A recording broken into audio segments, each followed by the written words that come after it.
একটি দলের চাপে পড়ে ঋণখেলাপি ও দ্বৈত নাগরিকদের বৈধতা দিচ্ছে নির্বাচন কমিশন। ইসি অতীতের মতো পাতানো নির্বাচনের পায়তারা করলে রাজপথে নেমে তা প্রতিহত করার হুঁশিয়ারি দিয়েছেন এনসিপির আহ্বায়ক নাহিদ ইসলাম।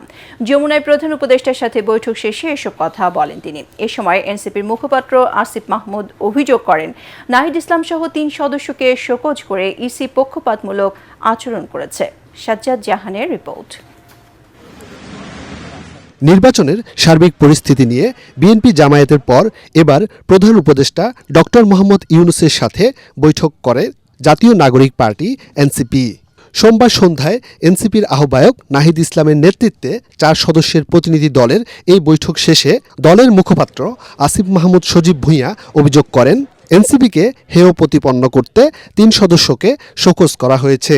আমাদের একটাই কমন আন্ডারস্ট্যান্ডিং যে আমরা এই নির্বাচনকে কোনোভাবেই একটা সেটেলড এবং বিগত 3টি নির্বাচনের মতো একটা পরিকল্পিত উপায়ে একটা নির্দিষ্ট দলকে বা গোষ্ঠীকে ক্ষমতায় আনার জন্য দেশের মানুষের ভোটাধিকারকে অবজ্ঞা করে একটা সেটেলড নির্বাচন করতে আমরা দিব না।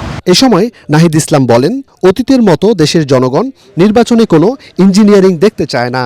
একটি দলের চাপে পড়ে ঋণখেলাপি ও দ্বৈত নাগরিকদের নির্বাচনে ইসি বৈধতা দিচ্ছে বলেও অভিযোগ করেন তিনি। একটা ছাত্র সংগঠন সে গুন্ডা বাহিনীর মতো ইলেকশন কমিশনের সামনে যে বসে রয়েছে, তাদের সিনিয়র নেতৃবৃন্দ গিয়ে রায়ের আগে যে তাদের সাথে মিটিং করে তাদের পক্ষে রায় নিয়ে আসতেছে, তাহলে এটা কি বার্তা দিতেছে? এবং একটা সংবিধানের ভুল ব্যাখ্যা ইলেকশন কমিশন দিয়ে দিতেছে।